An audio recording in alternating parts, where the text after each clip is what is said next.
Military uniform is the standardized dress worn by members of the armed forces and paramilitaries of various nations. Military dress and military styles have gone through great changes over the centuries, from colorful and elaborate to extremely utilitarian.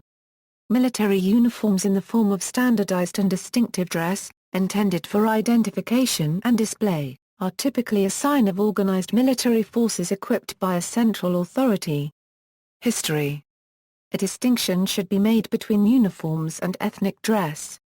If a particular people or culture favored a distinctive dress style, this could easily create the impression of uniformly dressed warriors.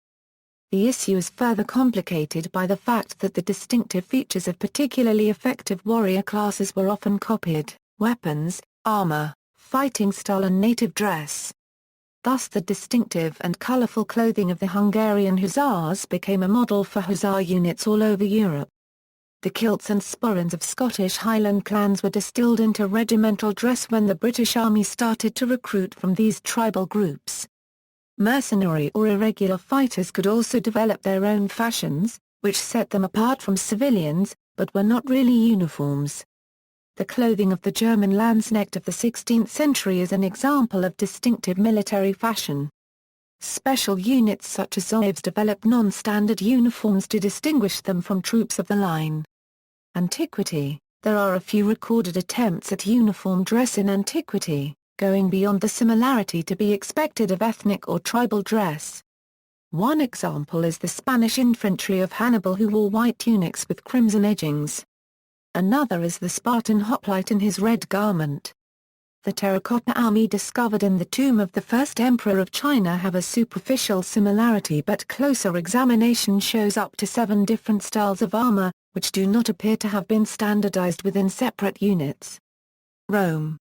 The legions of the Roman Republican Empire wore fairly standardized dress and armor, particularly from approximately 40 AD onward, when lorica segmentata was introduced. The lack of unified production for the Roman army meant that, despite a certain degree of standardization, there were still considerable differences in detail. Even the armor produced in state factories varied according to the province of origin. Fragments of surviving clothing and wall paintings indicate that the basic tunic of the Roman soldier was of red or undyed wool. Senior commanders are known to have worn white cloaks and plumes. Centurions the century commanders who made up the long-serving backbone of the legions were distinguished by transverse crests on their helmets, various chest ornaments corresponding to modern medals, and torques, and the vine stick that they carried as a mark of their office. Late Roman and Byzantine, the regular thematic and tagmata troops of the Byzantine Empire are the first known soldiers to have had what would now be considered regimental or unit identification. During the 10th century, each of the cavalry banda making up these forces is recorded as having plumes and other distinctions in a distinctive color. While some auxiliary cohorts in the late Roman period had carried shields with distinctive colors or designs, there is no evidence that any one Roman legion was distinguished from another by features other than the numbers on the leather covers protecting their shields. Medieval feudal. The feudal system of Western Europe provided instances of distinguishing features denoting allegiance to one or another lord. These however seldom went beyond colors and patterns painted on shields or embroidered on surcoats. Orders of military monks such as the Knights Templar or Hospitaller wore mantles respectively of white or black over the usual pattern of armor for their periods. In the later part of the medieval period, instances of standardized clothing being issued for particular campaigns began to occur. English examples included the white coats worn by Norfolk levies recruited in 1296 and the green and white clothing that identified Cheshire archers during the 14th century. Ottoman Empire. The highly organized armies of the Ottoman Empire employed distinctive features of dress to distinguish one corps class of soldier from another. An example would be the conical black hats of felt worn by the Delhi cavalry of the early 19th century.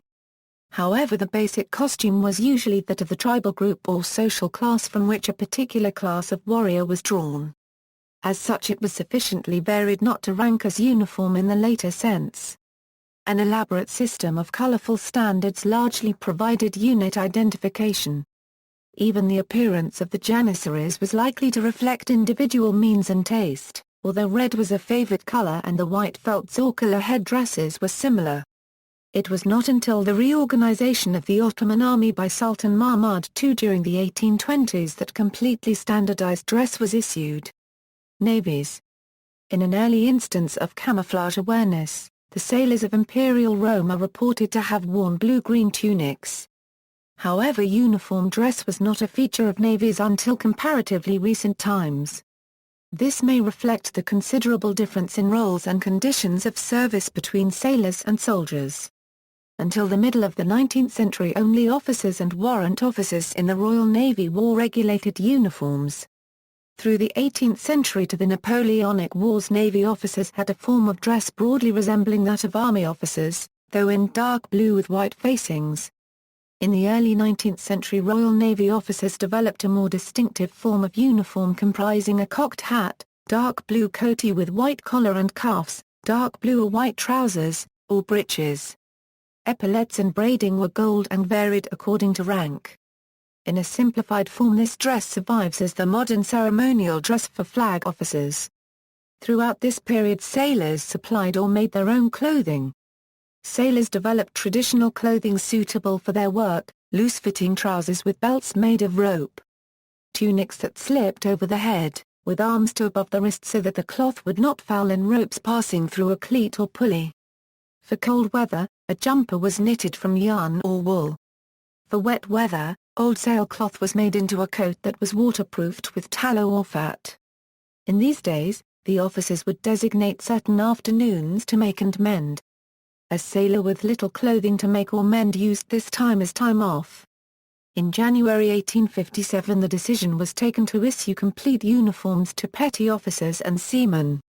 This included features which can still be recognized in the Class I uniform of ratings in the modern Royal Navy, notably the wide blue collar with white tapes, a black neckerchief, white lanyard and blue or white jumper. The flared bell-bottom trousers disappeared after the Second World War. Because of the global dominance of the Royal Navy from Trafalgar to the Second World War, AN uniforms became the model for virtually all other navies.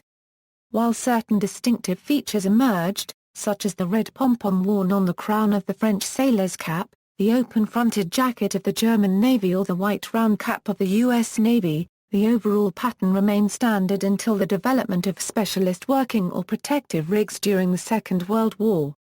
Regimental dress. The styles and decoration of military uniforms varied immensely with the status, image and resources of the military throughout the ages. Uniform dress became the norm with the adoption of regimental systems, initially by the French army in the mid-17th century. Before 1600, a few German and Dutch regiments had worn red or yellow coats.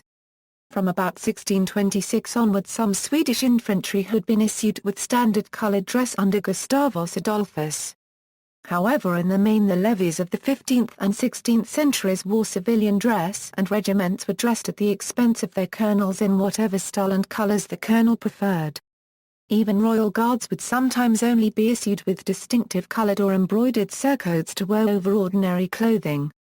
To help armies distinguish friend from foe, scarves, pieces of foliage or other makeshift identification known as field signs would be worn, a practice still recognized under international humanitarian law and the laws of war as a distinctive sign. Field signs were easily removed or donned, as in the example of John Smith Esquire on the Royalist side, who at the Battle of Edge Hill put on the orange scarf of the Parliamentarians and with no more elaborate disguise succeeded in recapturing the lost royal standard from the hands of Earl of Essex's own secretary. By this time, in France at least, the general character of the clothes and accoutrements to be worn on various occasions was strictly regulated by orders. But uniformity of clothing was not to be expected so long as the enlistment system prevailed and soldiers were taken in and dismissed at the beginning and end of every campaign. The beginnings of uniform are therefore to be found in truly national armies, in the Indelta of Gustavus Adolphus, and the English armies of the English Civil War. In the earlier years of the latter, though the richer colonels uniformed their men, the rustics and the citizens turned out for war in their ordinary rough clothes, donning armour and sword belt. But in 1645 the Long Parliament raised an army all its own for permanent service, and the colonels became officials rather than proprietors. The new model army was clothed in the civilian costume of the detail ample coat, waistcoat, breeches, stockings and shoes but with a distinctive colour throughout the army of red and with regimental facings of various colours and breeches of grey. Soon afterwards the helmet disappeared, and its place was taken by a grey broad-brimmed hat. From the coat was eventually evolved the tunic of the mid-19th century, and the hat became the cocked hat of a later generation, which generally disappeared during the decade of 1800 to 1810 to reappear in the late 19th and early 20th century, by which time it had its original form of a slouch hat. For service in Ireland the new model army's red coat was exchanged for one of russet colour, just as scarlet gave way to khaki for Indian service in the 19th century. The cavalry, however, wore buff leather coats and armour long after the infantry had abandoned them. Thus the principle ever since followed a uniform coat and variegated facings was established. Little or nothing of sentiment led to this.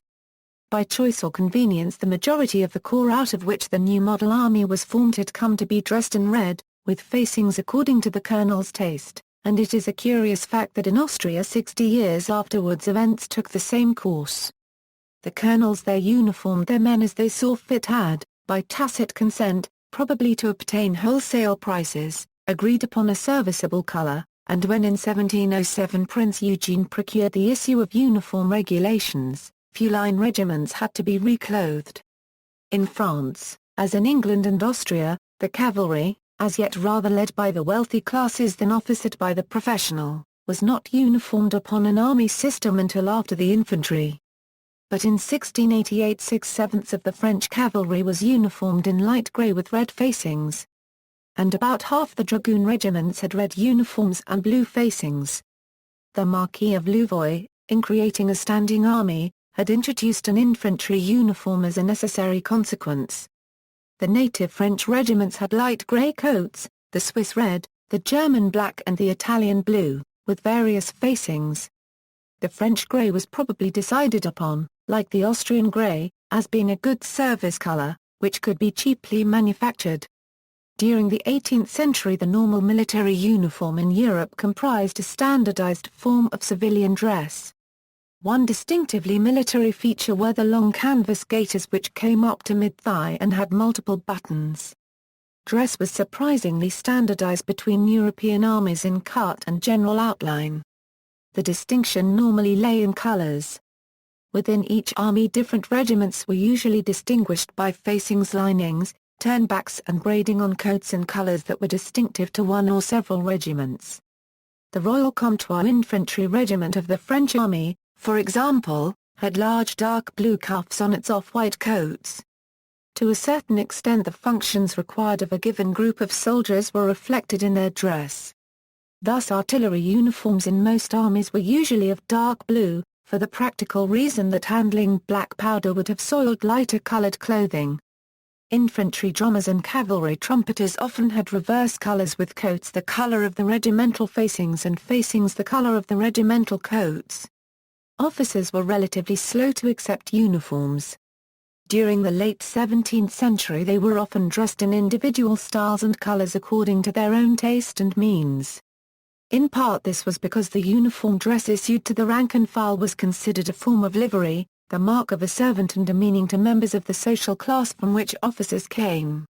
One early practice in the French and other armies was for officers to wear coats of the facing color of their regiments. Rank insignia as such was unknown until well into the 18th century. The gadget hanging from a chain around the neck was the only universally recognized mark of an officer until epaulettes developed from clusters of ribbons formerly worn on the shoulder. In the British Army officers were ordered to adopt epaulettes by a clothing warrant dated 1768. Even when officers' uniforms became the subject of detailed regulation they remained easily distinguishable from those of other ranks, by the better quality and richness of the materials and trimmings used. New uniforms were issued with surprising frequency in some 18th-century armies. It should however be remembered that a soldier had to march, parade, fight and sometimes sleep in the same garment and that such extras as greatcoats or working clothes were seldom issued until the end of the century. 19th century. The first 15 years of this century influenced the appearance of military uniforms for much of the rest of the century. In particular, some French uniforms, notably those of the cavalry regiments of the Imperial Guard, are considered as being amongst the most striking and distinctive of the time. The cost of the French uniforms varied widely, going from 200 francs to 250 francs for a line infantryman's outfit to 2,000 francs for a cuirassier's uniform. Cavalrymen of the Guard had not less than 10 different uniforms. One justification for the expensive parade dresses of the Guard was that they would lead the people of the conquered nations to regard the French uniforms with unreserved astonishment. As a general trend, France and other European states replaced their bicorns by feathered shakos or crested helmets. The ornamental peak of the military uniform was reached in the early 19th century in Western Europe. Sometimes the Napoleonic Wars are identified as being the acme of colourful and ornate uniforms, but actually the several decades of relative peace that followed were a time of even more decorative styles and embellishments. The Napoleonic soldier on campaign was likely to present a shabby and nondescript appearance as unsuitable peacetime dress quickly deteriorated or was replaced with whatever local substitutes were available. Until later on in the century, dyes were primitive and different batches of uniforms worn by the same unit might present differing shades, especially after exposure to rain and sun. The white uniforms popular amongst many armies through the 18th and early 19th centuries soiled easily and had to be pipe-clayed to retain any semblance of cleanliness. Green as worn by Jacarancy and rifle regiments proved particularly prone to fading until suitable chemical dyes were devised in the 1890s. British soldiers were known for their striking red clothing. This was actually a fairly dull shade of madder red until the general adoption of scarlet for tunics in the 1870s. The American Industrial Revolution began in the Blackstone Valley, of Massachusetts and Rhode Island, with early textiles, from 1791. Among the earliest manufacturers of U.S. military uniforms was the Capron Mills at Uxbridge, Massachusetts from 1820. The American Civil War. It is generally supposed that Union soldiers wore blue uniforms and Confederate soldiers wore gray ones. However, this was only a generalization. Both the Union and the Confederacy drew up uniform regulations, but as a matter of practical reality neither side was able to fully equip its men at the outbreak of the war. Existing state units and quickly raised volunteer regiments on both sides wore a wide variety of styles and colors in the early stages of the war.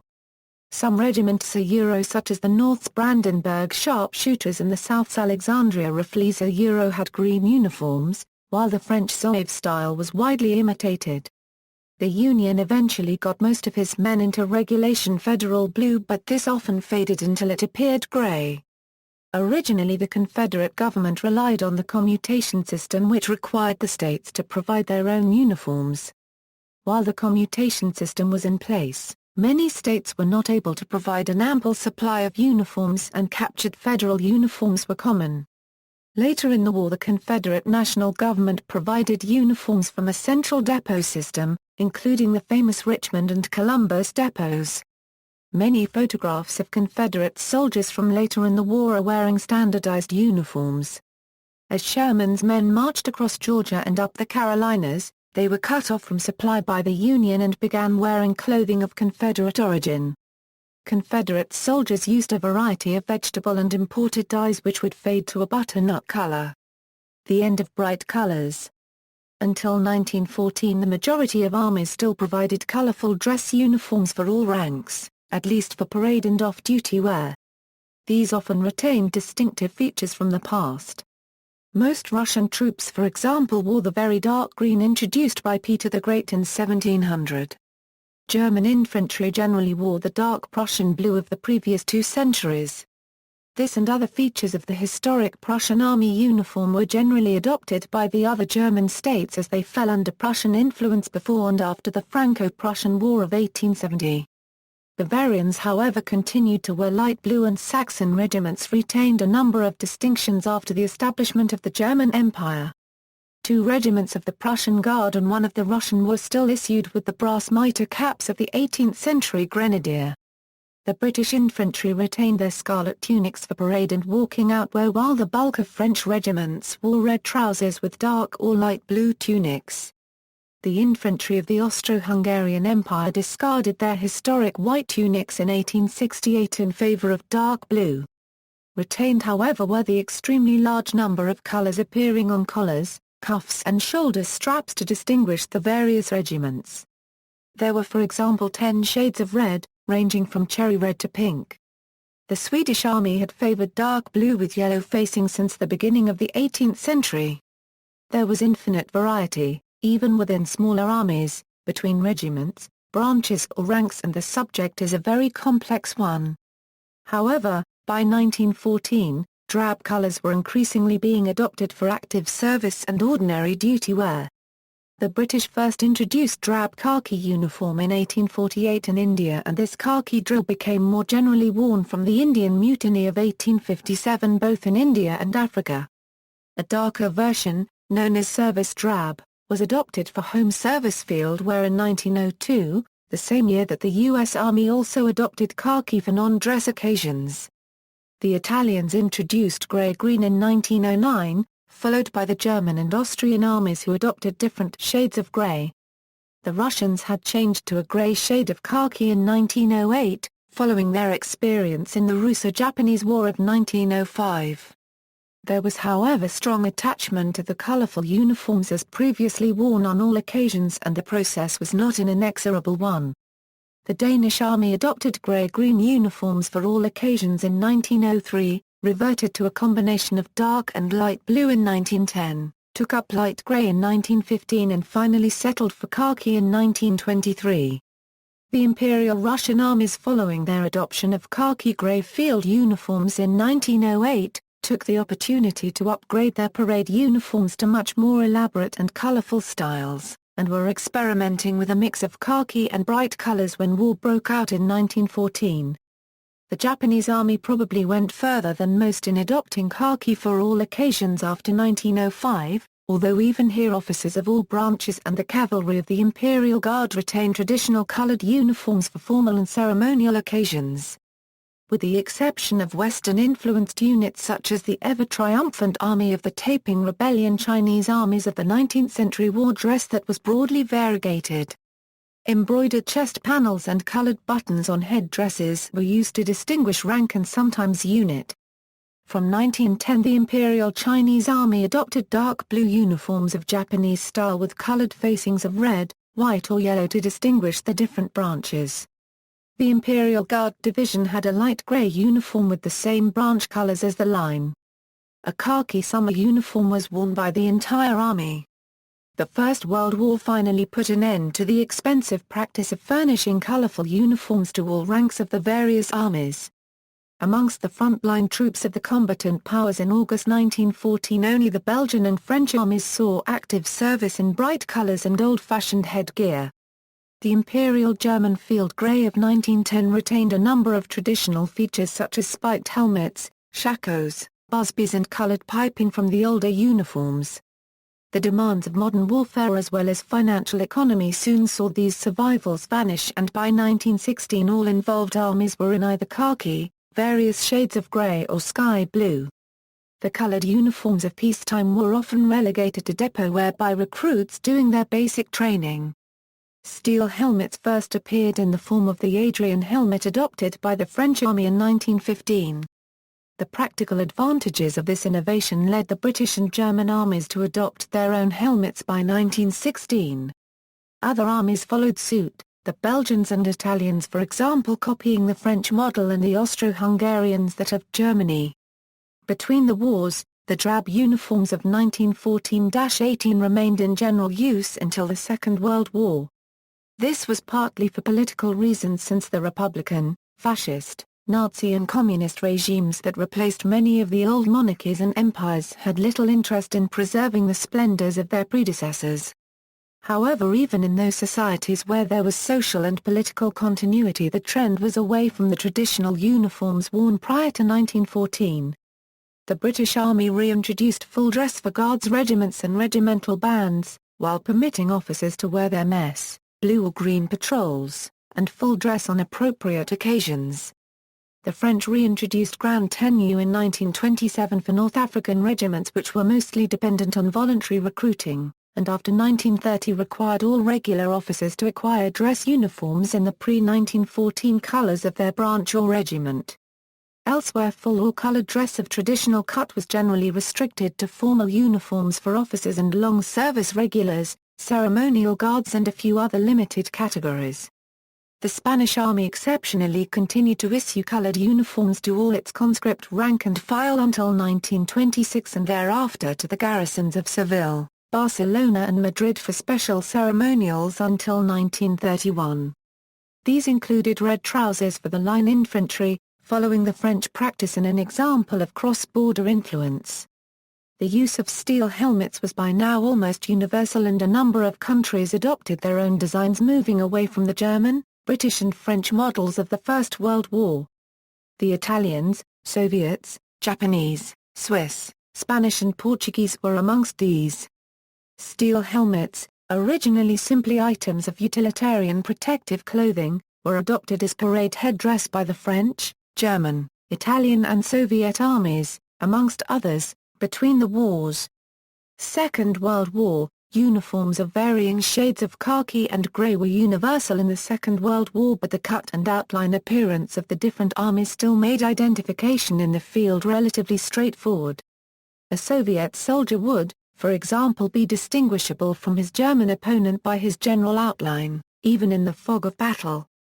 British, American, Japanese and French uniforms still retained some distinctive features, even as they became more and more utilitarian in the course of the war.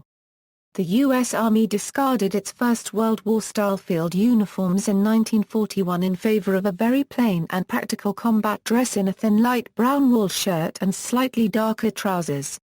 This was worn in conjunction with a smart olive drab class dress uniform Euro, which in many cases varied to a rich chocolate brown tunic worn with khaki trousers. There was a khaki version of the Class A dress uniform for summer wear. The war started with American combat troops wearing combat shoes with spats, replaced later in the war with two-buckle combat boots. By contrast, British soldiers, other than officers, had their 1938 battle dress for all occasions. In Germany, the Nazi regime retained uniforms with many traditional features from Imperial Germany for its army uniforms, such as field grey cloth, marching boots, collarlets and breeches. German panzer troops had a special combat uniform made of black wool, and German troops serving in tropical climates had uniforms in a shade of khaki. Later in the war, severe leather shortages led to the replacement of marching boots with ankle-height shoes worn with gaiters.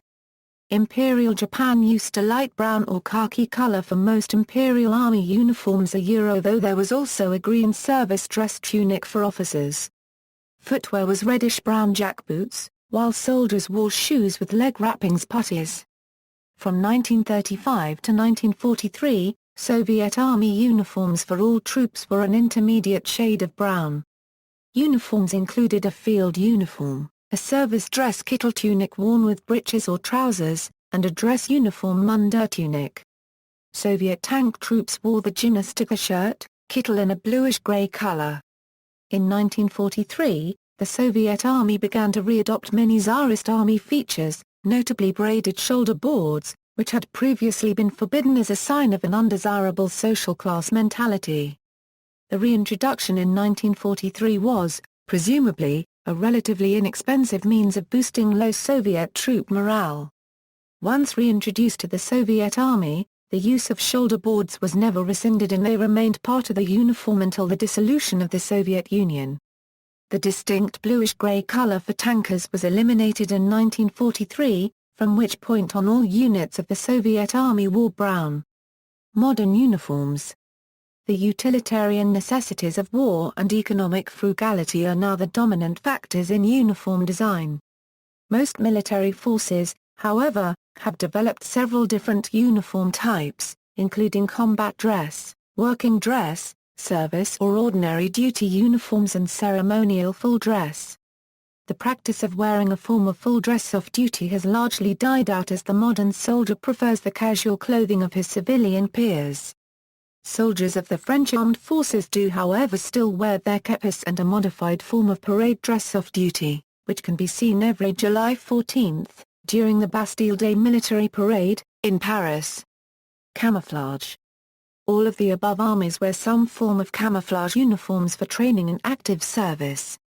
These generally resemble each other, and armies in the field are no longer differentiated by the distinctive cut or color of their clothing.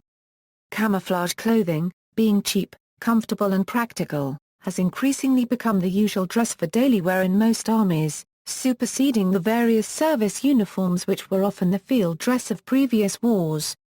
In poorer parts of the Third World, especially Africa, the camouflage clothing worn comes from a variety of sources and is of many different patterns, so that an army's dress is definitely military, but to a large extent not uniform. Parade. As noted above, traditional colored uniforms have long since given way to clothing more suited for actual combat in modern conditions. While by no means extinct, bright colors are now usually reserved for wear by units having ceremonial functions, some bands and officers attending formal occasions. Elite units normally contrive to having some distinctive features. The United States Marine Corps are well known for their traditional midnight blue tunics and sky blue trousers. These dress blues are worn for formal occasions such as the Marine Corps Birthday Ball in November. The British Household Cavalry and Foot Guards wear uniforms largely unchanged from 1914 for public duties that is ceremonial. The military of many countries have adopted the economical expedient of smartening up combat uniforms for parade by adding medals, neck scarves and colored berets to the terrain-colored camouflage uniforms intended for combat. As an interesting example of the combining of old and new features of uniform, the French spies and the Spanish regulars still wear the flowing cloaks, fezes, turbans and sashes of the North African colonial regiments from which they are descended, with modern khaki or camouflage clothing, on appropriate occasions. Modern uniforms by country. Britain. The British Army generally retains its traditional full-dress uniforms only for bands and units performing ceremonial functions. See British Army uniform for more detail. An attempt dating from the early 1950s to provide other British soldiers with a plain dark blue or green No. 1 dress did not meet with much enthusiasm. Indeed, most soldiers are not issued with their own No. 1 dress, and the most common occasion when it is now worn is for a wedding. Parade dress for most British regiments is khaki No. 2 dress with no undress coloured peaked caps, berets or Glengarry bonnets. Following the introduction of the Combat Soldier 95 clothing system of disruptive pattern material, this is worn for most day-to-day business, replacing the old working uniform of green lightweight trousers and shirt jersey, albeit that these are still used as barrack dress by some office-based personnel. However, the proposed future army dress, which is currently being developed by the British Army, includes a return to barrack dress for all arms, including non-ironed shirts and trousers in a similar pattern to that of the current No. 2 dress uniform. Tradition is however still strong in British military culture, and there are many regimental distinctions added to some uniforms. One example is the King's Royal Hussars, who wear their historic crimson trousers with all orders other than fatigue or combat dress. The trews, or tartan trousers of lowland regiments, have been retained for certain orders of dress in the Amalgamated Royal Regiment of Scotland, although the kilt of the Highland regiments is the parade dress. Mess dress in traditional scarlet, blue or green is worn by officers and senior NCOs of all regiments for formal evening dress. Canada. See uniforms of the Canadian Forces. The operational dress of the Canadian Forces is basic uniform worn by members during operations and all other occasions beyond ceremonial duties. France.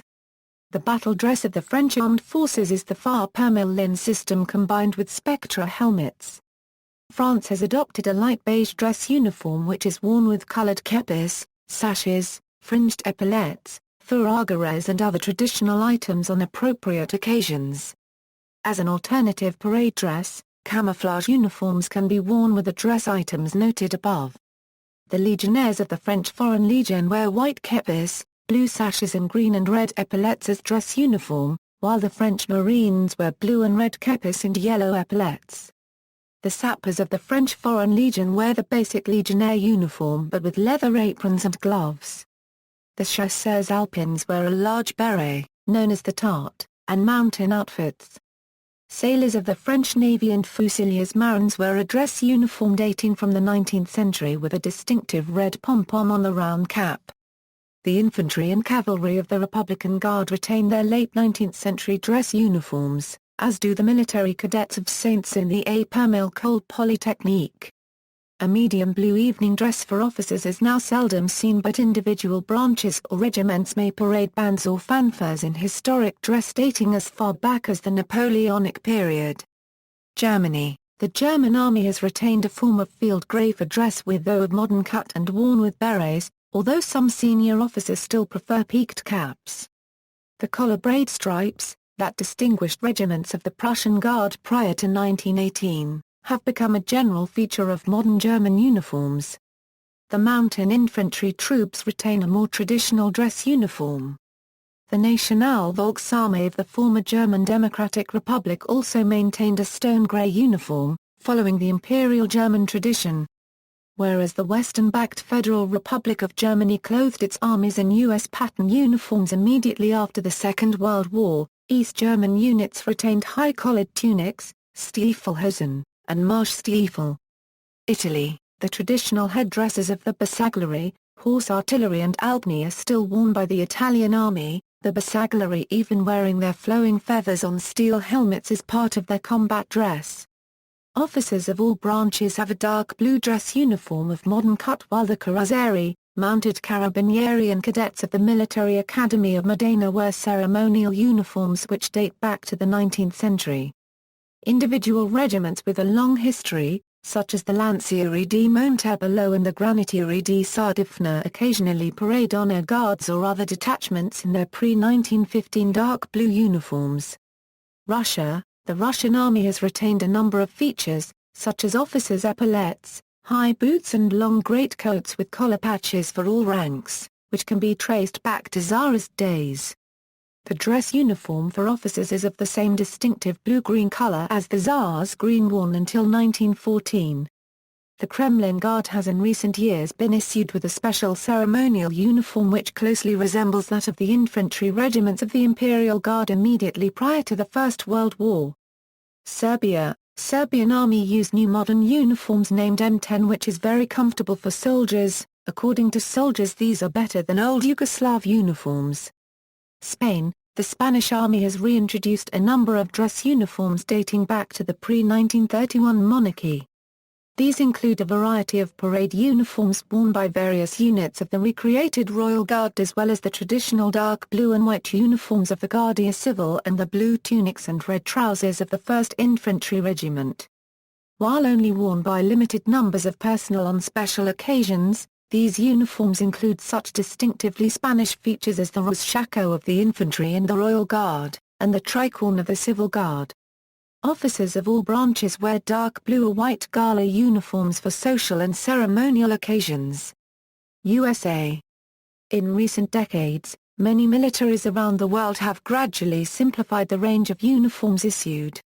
For example, most U.S. servicemen now wear camouflage utilities for daily duty and all but the most formal occasions, whereas in the past the service uniform would be worn unless a soldier was engaged in a dirty or physical task. As an example of modern practice, the U.S. Marine Corps has a distinct blue dress uniform, but other uniforms include khaki button-up shirts, forest green coats, and combat camouflage.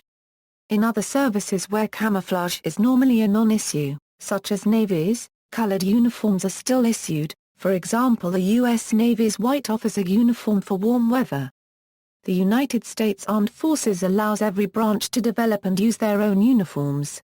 In recent years, many battle dress uniforms with famous U.S. woodland pattern were replaced. USMC developed new digital Marpat pattern, while the Army developed universal pattern for its standard combat uniforms, though a special camouflage pattern more appropriate for use in Afghanistan was fielded in 2010. Popular disdain among U.S. troops for the beret headgear as part of the default headgear for wear with the ACU uniform led to a regulation revision in 2011, with the standard default headgear for wear with ACUs now being the ACU patrol cap, which provides a much better degree of sun protection for the eyes. based on recommendations made during a comprehensive briefing by Task Force Uniform on February 24, 2006. CNO Michael G. Mullen agreed to production of both a BDU-style working uniform for all sailors E1 to 010 and a more practical, year-round service uniform to withstand day-to-day classroom and office-like environments where the service uniform is typically worn. The new Navy working uniform is now worn by naval sailors and officers. On June 6, 2006, the U.S. Army announced that its green and white uniforms would be superseded by the Army blue uniform as a universal service uniform in the historic colors of dark blue and light blue. The new service dress would be introduced in 2007 and become obligatory for all ranks by 2011. The Air Force makes use of its Airman Battle uniform as a common daily uniform. The breakdown is of sage green, foliage green, santan, and a green-blue arranged in elongated digital stripes. The footwear worn with ABUs are sage green suede boots and head covering is the ABU pattern patrol cap, or the beret of a relevant career field. The purpose of the colors and patterns in this uniform serve to help one blend into the concrete-like color of the flight line on which the uniform is most often worn outside. Aside from ABUs, the most common uniform to be worn would be dress blues, which incorporate a light navy blue for bottoms, and the same shade to match the top jacket. Underneath the top jacket, either a long-sleeve or short-sleeve sky blue shirt may be worn with a tie or neck tab whenever wearing the top jacket. The jacket is reserved for more formal events. Placed on the outermost tunic, the airman may pin their ribbons and career badges optional with their name plate as the only mandatory item. For headgear, a flight cap of matching shade to the pants and similar in appearance to the former Army green garrison cap, and the shoes are a black high-polished dress shoe. Other, but not standard, headgear includes the flat-top mess dress cap and the appropriate beret career field beret. Blues, though the second most used uniform, receive far less service than ABUs. Those performing duties not suited for the formal dress uniform may wear ABUs instead. The mess uniform uses the same pants and jacket as dress blues, but with a white undershirt, bow tie and cummerbund, and the same black dress shoes. AFI 36-2903. Purpose: distinctive clothing. One purpose of military uniforms is to clearly distinguish combatants who are protected by the laws of war from other persons carrying weapons, who do not always enjoy such protection. Another purpose in historical times was to make it difficult for deserters to avoid detection. Military uniforms were so distinctive with many metal buttons and unique colors that they could not be modified into unrecognizable clothing. In societies where the military was important, the soldiers were dressed to impress the population and themselves. If the commander raised and equipped the troops out of his own pocket, the appearance of the soldiers was also designed to impress his superiors. Attractive or distinctive uniforms could make a military career desirable to young men. As late as 1914, the British Army found that regiments with particularly striking off-duty or parade uniforms found it easier to attract recruits. Thus the 4 rifle regiments in their somber dark green had a higher public profile than the great mass of line infantry in scarlet. Nationalism. During the Boxer Rebellion, the Muslim Gansu Braves under General Dong Fuiang used traditional Chinese clothing instead of Western-style uniforms, reflecting the opposition of the movement to foreign influences. Visibility or camouflage. Throughout the 18th and 19th centuries, the typical color scheme included bright and highly contrasting color arrangements which made it easier to distinguish units in battle. Colored uniforms were useful in enabling commanders to spot troop locations on battlefields that were often completely obscured by smoke from the black, gunpowder used in both muskets and cannons. Large flags were another aid to coordination and location for commanders.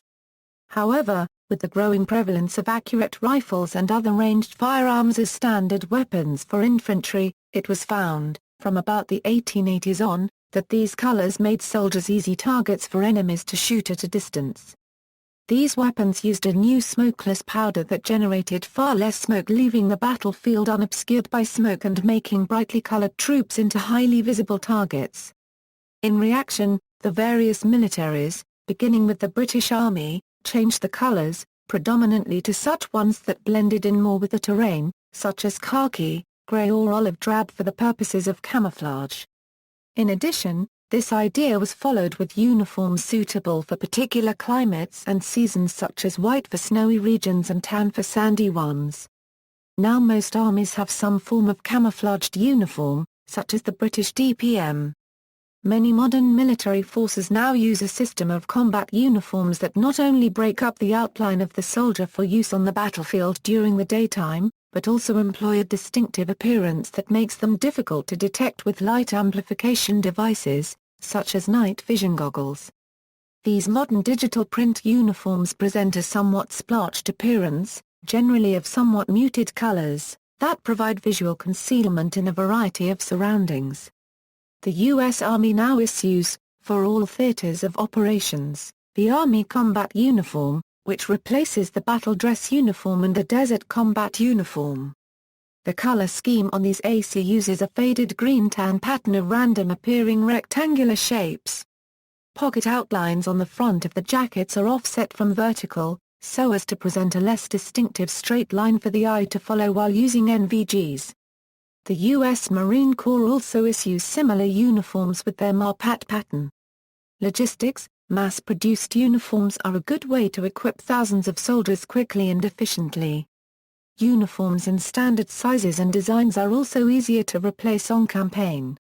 As an example, English levies raised for service in Ireland or the continent during the 17th century came to be provided with clothing purchased in bulk and often of a standard color or cut.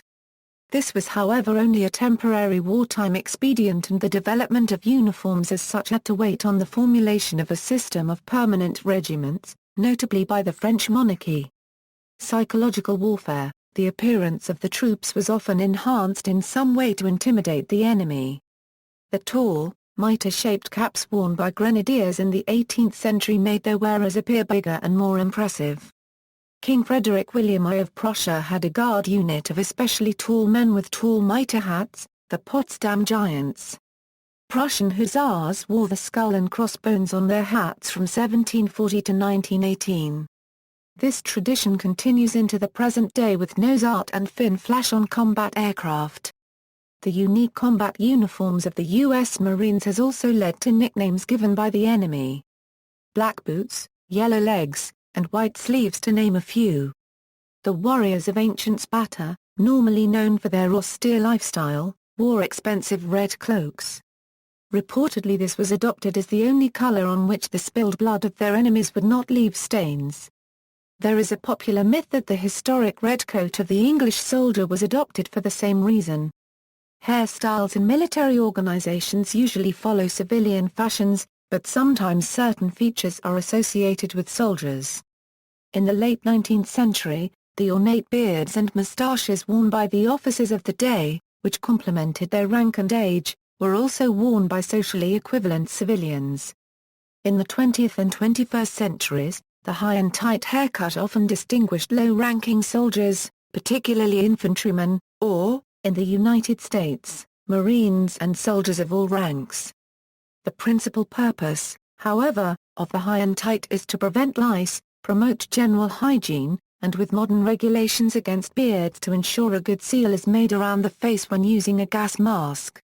See also, list of camouflage patterns, types of uniforms, battle dress, mess dress, full dress, dress uniform, physical training uniform. Components of military uniform.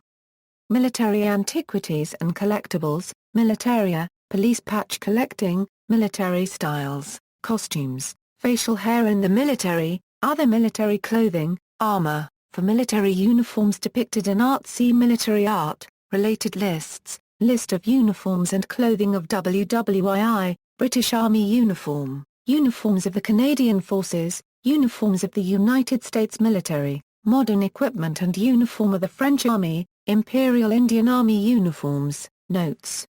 References: Bueno, Jose. Copyright Maria, L. Ijar. Copyright RCITO de Alfonso 13, La Infantería Adelante, Madrid, Barrera, PA 26, ISBN A84-86071-02. Zhang, Elliot, Jane E. Some Did It for Civilization, Some Did It for Their Country, A Revised View of the Boxer War. Chinese University Press, PA 126, ISBN A962-996-066-4, retrieved 2010-06-28. Canik, Preben, Military Uniforms of the World, London, Blandford P. PA 147, ISBN A0713704829. Langsing Xiang, The Origins of the Boxer War, A Multinational Study, Psychology Press, PA 207, ISBN A0-7007-1563-0,